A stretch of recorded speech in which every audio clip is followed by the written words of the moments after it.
Hello dear friends, कैसे हो आप लोग। आई होप कि आप लोग स्वस्थ और मस्त होंगे। आज मैं आप लोगों के लिए जीके के कुछ महत्वपूर्ण क्वेश्चन लाई हूँ, जिनका आप लोग क्या करोगे, आंसर भी दोगे। और ये जो क्वेश्चन है बहुत ज़्यादा इम्पॉर्टेंट है एग्जाम पॉइंट ऑफ व्यू से, इसलिए आपको क्या करना है, क्वेश्चन को समझते चलना है और आंसर भी देते चलना है।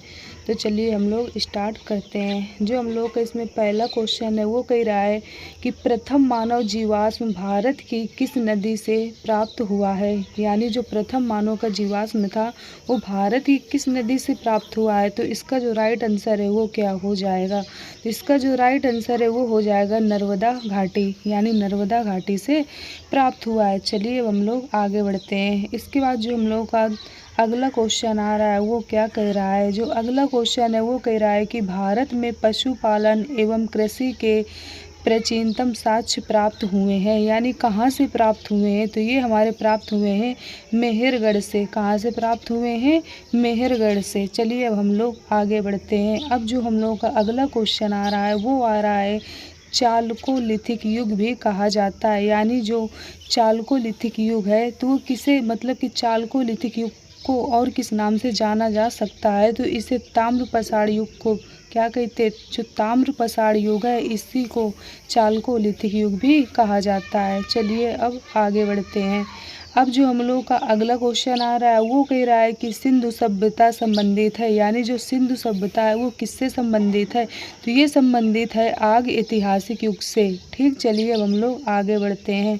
अब जो हम लोग का अगला क्वेश्चन आ रहा है वो कह रहा है कि हड़प्पा में मिट्टी के बर्तनों पर समानता रंग का प्रयोग हुआ था। यानी जो हड़प्पा थी तो इसमें मिट्टी के बर्तनों का समानता कौन सा रंग था जो कि क्या हुआ था, उपयोग हुआ था। तो ये हुआ था लाल रंग का।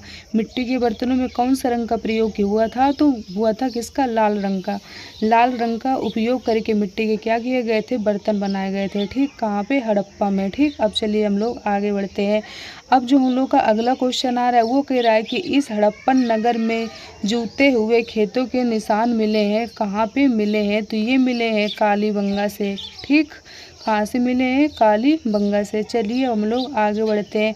अगला क्वेश्चन कह रहा है कि लोथल, कालीबंगा, डाबरकोट और राखीगढ़ी में से यह हड़प्पा कालीन स्थल गुजरात में है। तो कहाँ पर है, इसका जो राइट आंसर है वो क्या हो जाएगा, लोथल। ठीक, चलिए हम लोग आगे बढ़ते हैं। अगला क्वेश्चन कह रहा है कि सिंधु घाटी सभ्यता एक पतन नगर था। ऐसा किसने कहा था, तो ऐसा किसने कहा था, लोथल ने कहा था। अब जो हम लोग का अगला क्वेश्चन है वो क्या कह रहा है। अगला क्वेश्चन कह रहा है कि सिंधु घाटी सभ्यता की सबसे महत्वपूर्ण विशेषता है, क्या थी। तो पक्की ईंटों से बनी इमारत थी, कला और वास्तुकला थी। ठीक, चलिए अब आगे बढ़ते हैं। अब जो हम लोग का अगला क्वेश्चन आ रहा है वो कह रहा है कि इस हड़प्पा कालीन स्थल से हल का टेराकोटा प्राप्त हुआ। तो क्या प्राप्त हुआ, बनावली और कालीबंगा। अब चलिए आगे बढ़ते हैं। अगला क्वेश्चन कह रहा है कि हाथी, बैल, घोड़े में से वह जानवर जिसके बारे में सिंधु घाटी की सभ्यता को लोगों को नहीं पता था। तो किसके बारे में नहीं पता था, कि हाथी के बारे में पता नहीं था, कि बैल के बारे में पता नहीं था, कि घोड़ा के बारे में। तो जिसका राइट आंसर है वो हो जाएगा इनमें से कोई नहीं, यानी उनको किसी के बारे में पता नहीं था। चलिए अब हम लोग आगे बढ़ते हैं। अब जो हम लोग का अगला क्वेश्चन है वो कह रहा है कि हड़प्पा और मोहनजोदड़ो के उत्खनन से संबंधित नहीं थे। तो क्या नहीं थे, बीए स्मिथ जो थे वो संबंधित नहीं थे। ठीक, चलिए अब हम लोग आगे बढ़ते हैं। अब जो हम लोग के अगले क्वेश्चन आ रहा है वो क्या कह रहा है। अगला क्वेश्चन कह रहा है कि प्राचीन काल में गंगा के दक्षिण क्षेत्र को कहा जाता था। यानी जो प्राचीन काल में गंगा के दक्षिण क्षेत्र को क्या कहा जाता था, तो इसे मगध कहा जाता था। क्या कहा जाता था, इसे कहा जाता था मगध। ठीक, चलिए हम लोग आगे बढ़ते हैं। अब जो हम लोग के क्वेश्चन आएंगे वो आएंगे वैदिक काल से संबंधित, इनके बारे में जानते हैं। जो पहला क्वेश्चन है वो कह रहा है कि ऋग्वेद संहिता का नवां मंडल पूर्णतया समर्पित है। तो कहाँ पे समर्पित है, इसका जो आंसर है वो हो जाएगा सोम और इस पे पर नामांकृत देवता को समर्पित है। ठीक, अब चलिए आगे बढ़ते हैं। अगला क्वेश्चन कह रहा है कि बोगज कोई महत्वपूर्ण है, क्यों महत्वपूर्ण है, क्योंकि यहाँ से प्राप्त अभिलेखों में वैदिक देवताओं का नामोल्लेख प्राप्त होता है। ठीक, चलिए अब आगे बढ़ते हैं। अब जो अगला क्वेश्चन है वो कह रहा है कि प्रसिद्ध 10 राजाओं का युद्ध किस नदी के तट पर किस नदी के तट पर लड़ा गया था। तो आप लोगों को याद रखना है कि परुसड़ी नदी के तट पर क्या हुआ था, लड़ा गया था। गायत्री मंत्र किस पुस्तक में मिलता है। अगला जो क्वेश्चन है वो कह रहा है कि जो गायत्री मंत्र है वो किस पुस्तक में मिलता है। तो ये मिलता है ऋग्वेद की पुस्तक में। ठीक, ये सारे क्वेश्चन बीपीएससी के लिए बहुत ज़्यादा मोस्ट इम्पॉर्टेंट है, इसलिए आपको क्या करना है, समझते चलना है और आंसर भी देते चलना है। अब जो हम लोग का अगला क्वेश्चन है वो कह रहा है कि इस काल में अछूत की अवधारणा स्पष्ट रूप से उद्धृत हुई थी। तो कहाँ पे हुई थी, इसके बारे में जानते हैं। धर्मशास्त्र के समय में। ठीक, अब जो अगला क्वेश्चन आ रहा है वो क्या कह रहा है।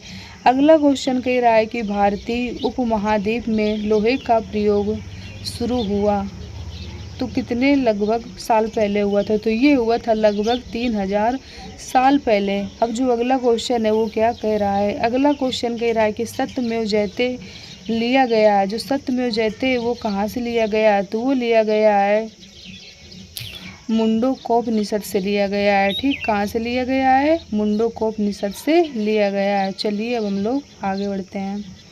अब जो हम लोग के अगले क्वेश्चन है वो कहाँ से आएंगे। अगले क्वेश्चन आएंगे हमारे बौद्ध धर्म से। अब इनके बारे में जानते हैं। इसमें जो पहला क्वेश्चन है वो कह रहा है महात्मा बुद्ध का महापरिनिर्वाण हुआ था तो कहाँ हुआ था। ये हुआ था कुशीनगर में। कहाँ हुआ था, कुशीनगर में। चलिए अब आगे बढ़ते हैं।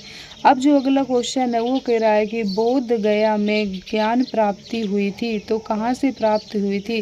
तो गौतम बुद्ध को प्राप्त हुई थी, यानी कहाँ पे प्राप्त हुई थी, बोध गया में। ठीक, अब चलिए आगे बढ़ते हैं। अब जो अगला क्वेश्चन है वो कह रहा है कि महात्मा बुद्ध ने अपना पहला धर्म चक्र परिवर्तन इस स्थान पर दिया था। कहाँ पर दिया था। तो ये दिया था सारनाथ में। कहाँ दिया था, सारनाथ में। चलिए अब आगे बढ़ते हैं। अगला क्वेश्चन कह रहा है कि गौतम बुद्ध ने अपना प्रथम उपदेश दिया था। जो गौतम बुद्ध थे तो इन्होंने अपना प्रथम उपदेश दिए थे। कहाँ पर दिए थे। तो इन्होंने दिए थे सारनाथ में। ठीक, कहाँ पर दिए थे, सारनाथ में दिए थे। अब चलिए आगे बढ़ते हैं। अब जो अगला क्वेश्चन है वो क्या कह रहा है। अगला क्वेश्चन कह रहा है कि प्रथम बौद्ध संगत के अध्यक्ष थे, कौन थे। तो महाकश्यप थे। ठीक, चलिए अब आगे बढ़ते हैं। अब अगला क्वेश्चन कह रहा है कि प्रथम बौद्ध महासभा आयोजित हुई थी तो ये कहाँ पर हुई थी। तो ये हुई थी राजगृह में। ठीक, चलिए अब आगे बढ़ते हैं। अब जो अगला क्वेश्चन है वो कह रहा है कि भगवान बुद्ध ने महापरिनिर्वाण के बाद पहली बौद्ध संगत हुई थी तो कहाँ पर हुई थी। तो ये हुई थी राजगृह या राजगीर में। राजगृह को ही क्या बोलते हैं, राजगीर बोलते हैं। चलिए अब अगला क्वेश्चन देखते हैं। अब जो अगला क्वेश्चन आ रहा है वो क्या कह रहा है। अगला क्वेश्चन कह रहा है कि कनिष्क के शासन काल में बौद्ध सभा आयोजित की गई थी तो कहाँ पर की गई थी। तो इसका जो राइट आंसर है वो क्या हो जाएगा, कश्मीर में की गई थी। ठीक, चलिए अब आगे बढ़ते हैं। अब अगला क्वेश्चन कह रहा है कि चतुर्थ बौद्ध संगीत कश्मीर में आयोजित की किसने की थी। तो ये की थी कनिष्क ने। अब जो अगला क्वेश्चन है वो क्या कह रहा है। अगला क्वेश्चन कह रहा है कि तृतीय बौद्ध सभा किस स्थान पर बुलाई गई थी। जो तृतीय बौद्ध सभा थी वो किस स्थान पर बुलाई गई थी। तो वो बुलाई गई थी पाटलिपुत्र पर। अब जो हम लोग का अगला क्वेश्चन है वो क्या कह रहा है। अगला क्वेश्चन कह रहा है कि भारतीय कला में स्तूप, चैत्य और विहार का निर्माण संबंधित है तो किससे संबंधित है। तो ये हमारा संबंधित है बौद्ध धर्म से। चलिए अब आगे बढ़ते हैं। अगला क्वेश्चन कह रहा है कि गौतम बुद्ध का जन्म हुआ था, कहाँ पर हुआ था। तो गौतम बुद्ध का जन्म हुआ था लुम्बिनी में। अगला क्वेश्चन कह रहा है कि बोध गया में महाबोधि मंदिर बनाया गया जहाँ, कहाँ बनाया गया, जहाँ गौतम बुद्ध को ज्ञान प्राप्त हुआ था। यानी बोध गया में महाबोधि मंदिर कहाँ पर बनाया गया था, जहाँ पर गौतम बुद्ध को क्या प्राप्त हुआ था, ज्ञान प्राप्त हुआ था। अब अगले क्वेश्चन की तरफ बढ़ते हैं। अब जो हम लोगों का अगला क्वेश्चन है वो कह रहा है बोध गया में बोधि वृक्ष अपने वंश की इस पीढ़ी का है, किस पीढ़ी का है। तो वो ये है पंचम पीढ़ी का।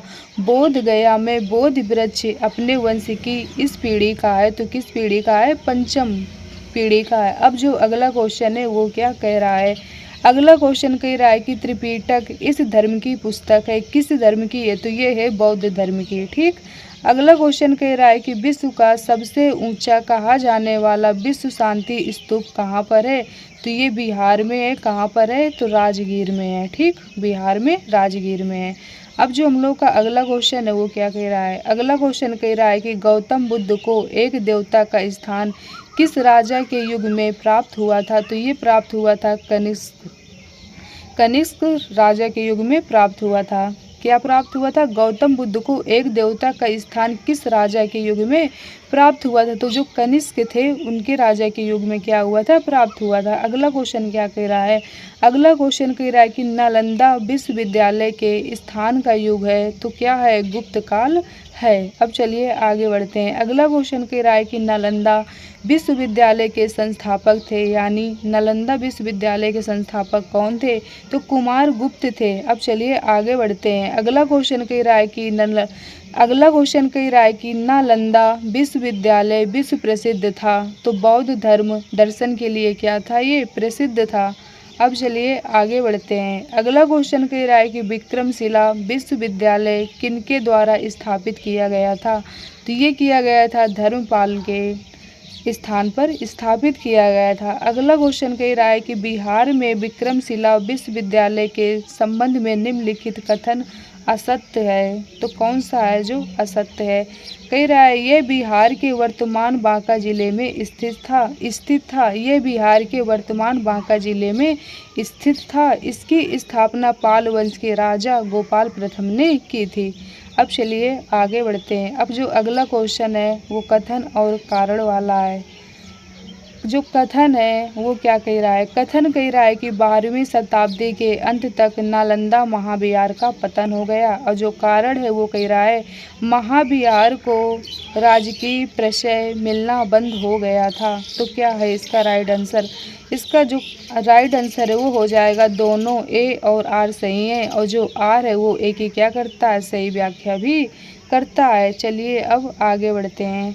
अगला क्वेश्चन कह रहा है कि नौ नालंदा महाविहार किसके लिए विख्यात है, नौ नालंदा महाविहार किसके लिए विख्यात है, तो ये पाली अनुसंधान संस्थान के लिए क्या है, विख्यात है। अब जो अगला क्वेश्चन है वो क्या कह रहा है, अगला क्वेश्चन कह रहा है कि बोधिसत्व पहाड़ी की पेंटिंग स्थित है, तो ये कहाँ पर स्थित है, तो ये अजंता में क्या है, स्थित है। अब चलिए आगे बढ़ते हैं। जो अगला क्वेश्चन है वो कह रहा है कि वह बात जो बौद्ध धर्म तथा जैन धर्म में समान नहीं है, तो ये क्या है, जो बात जो बौद्ध धर्म में और जैन धर्म में समान नहीं है, तो ये आत्मदमन है, जो क्या है कि बौद्ध धर्म में और जैन धर्म में समान नहीं है। तो आई होप कि ये क्वेश्चन जो थे बहुत अच्छी तरीके से आप लोगों को समझ में आए होंगे। तो आप लोग इन क्वेश्चन को क्या करिएगा, अच्छे से समझ लीजिएगा। ये एग्ज़ाम में ज़्यादा पूछे जाते हैं और बहुत ज़्यादा इम्पॉर्टेंट है। आप लोग क्या करिएगा, क्लास को 2-3 बार देख लीजिएगा, तभी आप लोगों को चीज़ें समझ में आएंगी। तो चलिए आज की क्लास को हम लोग यहीं तक रखते हैं। अगली क्लास में फिर मैं आपको कुछ इसी तरीके के क्वेश्चन लेके आऊँगी। तो चलिए आप लोग क्या करिए, चीज़ों को समझिए और क्या करिए, जो चीज़ ना समझ में आया करे तो उसको क्या करिए नोट कर लिया करिए, और क्लास को 2-3 बार देख लीजिएगा, जिससे आप लोगों को ये वाले क्वेश्चन जल्दी समझ में आ जाएंगे। तो आप लोग क्या करिए, वीडियो को दोस्तों तक शेयर करिए, जिससे क्या हो उनकी भी हेल्प हो सके, और चैनल को लाइक और सब्सक्राइब करिए, जिससे आने वाली नोटिफिकेशन आप लोगों को टाइम टू टाइम मिलती रहे। और अगर अभी तक आप लोग टेलीग्राम चैनल से ऐड हुए हो तो उससे भी हो जाइए। उसकी जो लिंक है नीचे डिस्क्रिप्शन बॉक्स में पड़ी है, वहाँ पर भी आप लोगों को टाइम टू टाइम नोटिफिकेशन मिलती रहती है, और क्या होता है वहाँ पर भी PDF वगैरह मिलती रहती हैं। तो चलिए ओके, थैंक यू।